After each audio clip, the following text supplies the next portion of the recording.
Hi y'all, it's Charlene from the Craftyartshack, and we're back here today with another challenge video. I'll tell you more about that in a little bit, so let's get on with the crafts.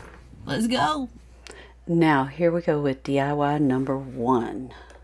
Alright, let's get started with this DIY. Our DIY is inspired by our Greene Acres, and I get a lot of my inspiration from her.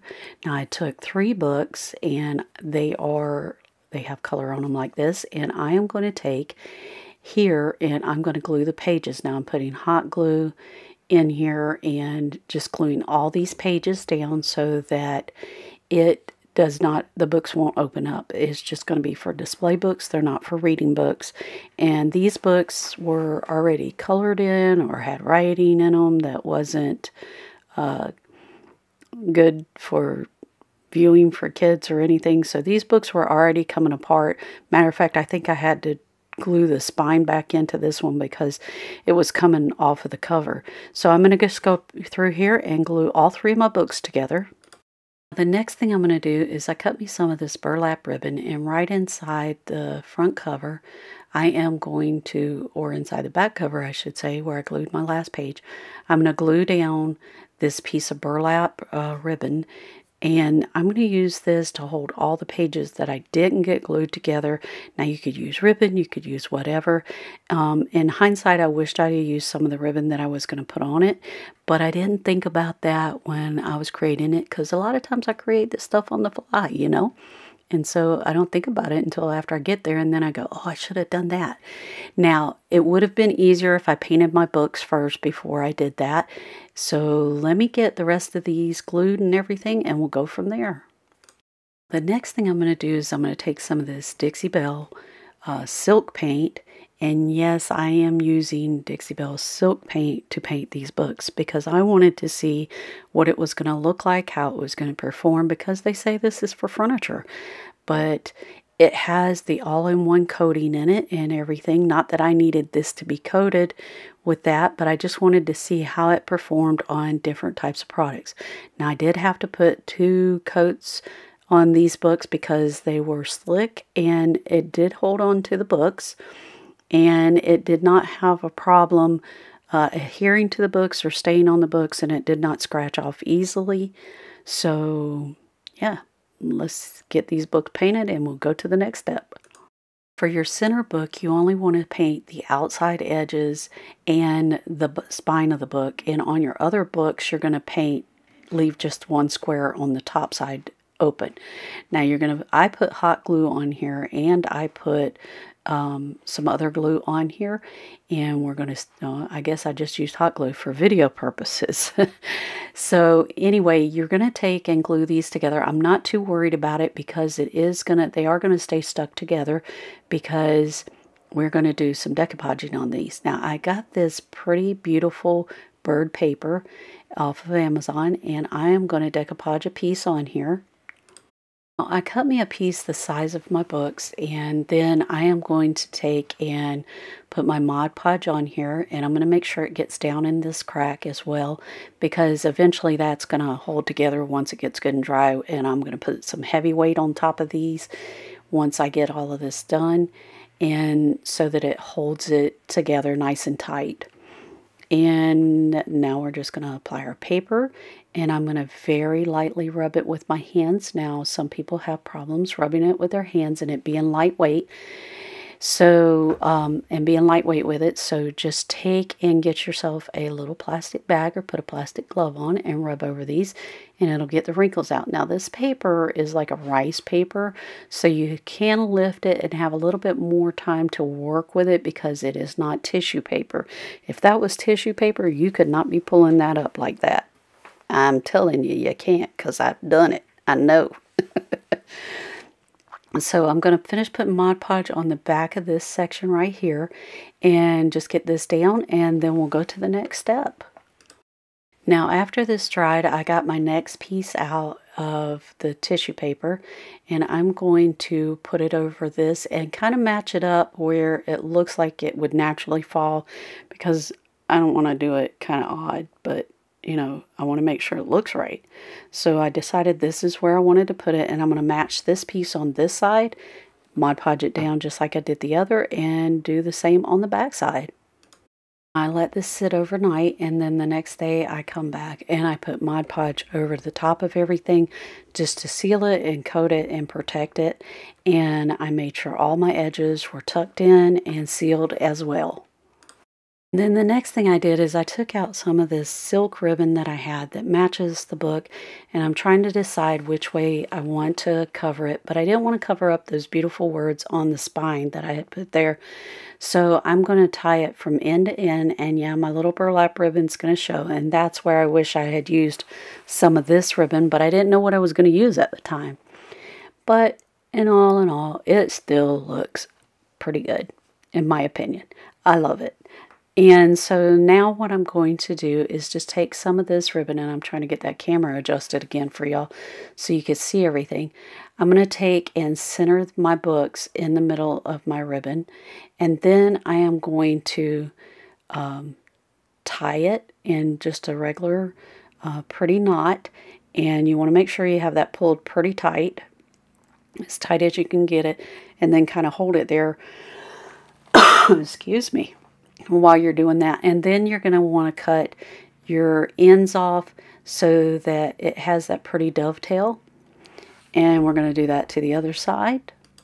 Then the next thing I did is I got me some little flowers that match the color of my paper that I have there, and I'm trying to decide where I want to stick these little flowers to come out of, and I've got a couple of them, so I'm not trying to figure out what's the best place for them and what looks the best. And sometimes that's just a process, but we're going to get these flowers on here and glue them in with some of this greenery, and we'll see the rest of this one at the final reveal. This month's inspiration recreation video is on March the 8th, and it is hosted by my good friend Amanda over at 6 Kids and a Glue Gun, and CeeJ at CeeJ DIYs, and myself here at the Craftyartshack. Now there's links to all these channels in the description box below, along with a playlist of all these other ladies that are participating, and they are doing amazing jobs. Y'all go check them out. Now here we go with DIY number 2. Now let's jump right into this next DIY. This right here is the back of an old clock, and I will show you the clock in just a minute, but I'm painting all the pieces white. I scuffed them up with my little finger sander so that this silk white cap paint that I used in the first project, I'm using it in this project, and I'll use it in the last one as well, sticks to the wood, and because it had a shiny coat on it. So I'm going to go through here and paint all the pieces to this little clock. I removed the clock from this, and yeah, I thought I had it first, but I guess I didn't, so yeah, I'm sorry, forgive me. But we're going to get this piece painted, and then we'll go to the next piece. Here's the next part of the clock, and I'm painting in the inside of the clock piece, and there's where the little clock face came out on the front side. That's where the pieces sat inside there. So it had little legs on it as well, and I removed those. I took the clock out, and I'm just painting everything with the Dixie Belle silk white cap paint. And if it has a gloss on it, you do need to remove the finish, that glossy finish, or not remove it totally, but scuff it up so that the paint sticks. And then you're going to want to paint your project. Yeah, that's what you're going to do. Anyway, we're going to get this piece painted, and I had to put 2 coats on this piece as well. When you're painting with the dark and light colors going over it, I noticed I had to put 2 coats on just about everything I did. Now here we are finishing the end of the first coat, and we will have to go back and put a second coat on it, like I said. And then after everything dried overnight, we took some more of that rice paper, and we're going to put it on the back side. Now I put it on with Mod Podge, just like I did the last project. I put the little face of that little square piece that I painted on the first part, I glued it back in. And then I put Mod Podge down, and I put my paper on. And I'm going around with my finger sander and sanding this. And then I thought, why am I working so hard? Let me get that lighter out and see what it does. Yeah, about that. Hold on, let me get you to it. Here, oh, no, I got my little fingernail file sander because it was much thinner and easier to get in places. But then I decided, well, why am I doing that? So, yeah, let me show you what I ended up doing. Yep, that's what I did. I broke out the lighter. Yep, I sure did. I don't think it was too successful, but I didn't stop. I kept going. It left little burn marks on the edge, and I didn't like that, and it kind of scorched the paint. So I'm not sure I was happy with that. I did go back and cover up where it scorched it, and I'm cutting off all the excess here before, no I didn't. I just started to, and I was trying to get it to round all those little corners that my fingernail file wouldn't go around. And I'm trying to decide, did I like it? Did I not like it? What's going on with it? And, yep, still kept burning. Burn, baby, burn. Yep, that's what I did. Because it got all that stuff off really fast. But I did have to go back and touch it up. That's the downside of it. Because I wanted that birdhouse to be nice and crispy white. And here I am taking my white paint and going back over those little edges that got burnt because I didn't want it to look like that. And now if you're okay with that, keep going. Keep going. Don't worry about it. But I had this certain look that I was going for, and so that's why I went back in there and painted these edges. And that's the problem with doing the burn method. Then the next thing I did after I got the back taken care of, did the touch-up painting. Then I went and put these little feet back on right where they were before. And I used the little screws that I already had that came out of the project. And I just screwed all those on. So let me get the rest of these on and we'll jump right back into the next step. So the next thing I did is I was trying to decide what I wanted to put inside of it, because I didn't want it to be a clock anymore. I wanted to turn it into a birdhouse to go with the little books that I did. And so what I'm doing now is I've got out all these excuse me, pieces of ribbon and stuff, and I'm going to take and make me a messy bird's nest. Now what I'm doing is I'm just taking pieces of mop and pieces of lace and wrapping it around my fingers and kind of intertwining it there. You can kind of see what I'm doing. And I'm just going to take all kinds of pieces at different places and start adding them and wrapping them inside to kind of intertwine them to make it look like a bird's nest if a bird was building it. I'm not a bird, so not sure exactly how they do everything, but I am trying to make it look similar to what they do. So if you've got a better way of making a bird's nest, share with me in the comments below, because I'd sure love to hear about it. And we're just going to keep adding to this until it fills up our little hole that we have there, because I want it to look nice and full. Now here we are as we're finishing it up, and I'm just kind of adding some pieces along the bottoms of the bird's nest by weaving them in and out like you do a, I don't know, like you do something. And it's kind of like the tic-tac-toe thing. I don't know if I'm even explaining that right. Now I'm putting some of those little pieces of gift wrapping stuff in there and kind of letting some of that hang out around there, because I would think that a bird would take some stuff kind of like that and use it in their nest and make it look all crinkly. And so then once I get that in there and decide how I like it, then I'm going to hot glue it in. Now the next thing I'm doing is I'm taking some of these pieces of leaves and a piece of wire that I had, and what I'm going to do is create a little swag to go right over the top of my bird's nest at the top opening. Now this is 2 leaves that I pulled off of some silk flowers that I had, and I'm going to stick that through there. I'm going to stick 2 of these little flowers that match my book, and so that it can be sold as a set. Y'all forgive me, my voice is just trying to leave me. And then I'm going to add some of these little pearl swags, and then we're going to add it to the top of our birdhouse. Now, once I got all the little pieces in there like I wanted, then I took a piece of ribbon and a piece of lace, and I'm going to tie them over the top of this, and one's going to go one direction, and then I'm going to angle the ends of it, and then I am going to take a piece of lace, and I'm going to tie me a pretty bow across this little swag here. Then you tie that little bow like you do your shoestrings, and then here we are gluing it to the top of our piece. Well, I thought we did. I guess I decided I needed to wait for some reason.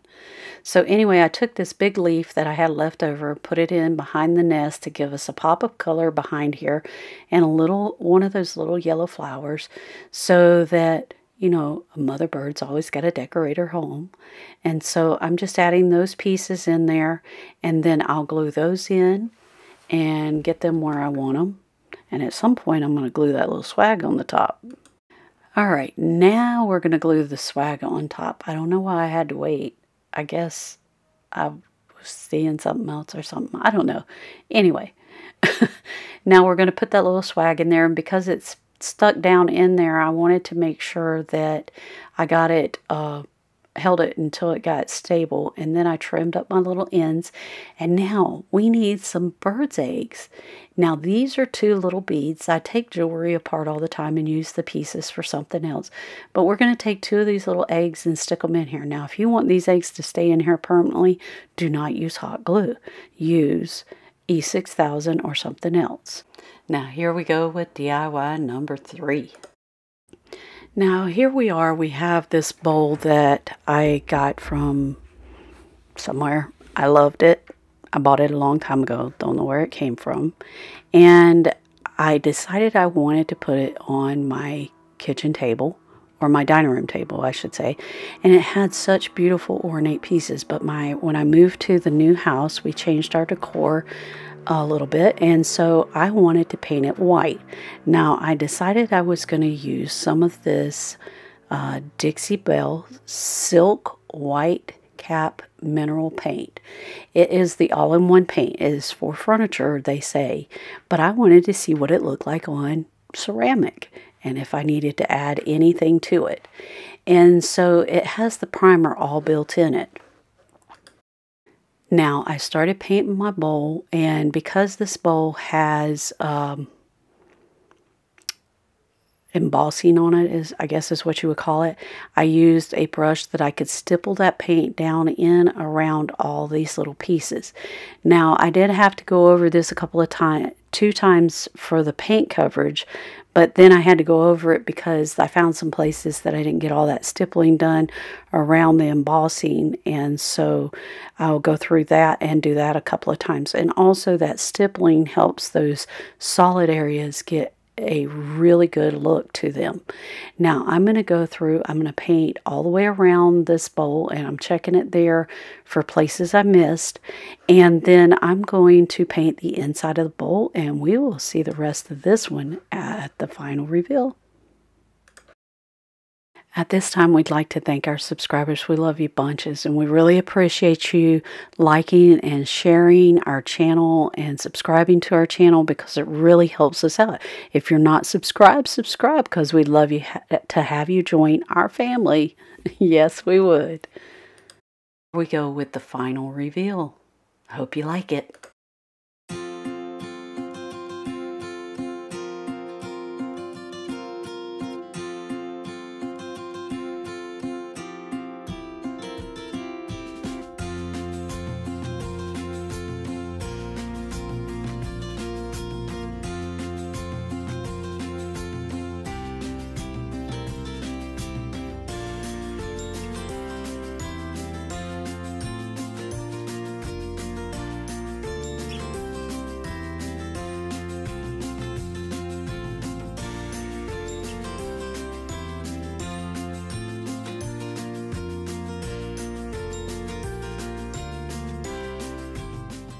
Alright, y'all, Beth and I opened 2 new channels. Beth's channel is going to be called Kel's Shenanigans, so go check her out, because you never know what's going to happen over there.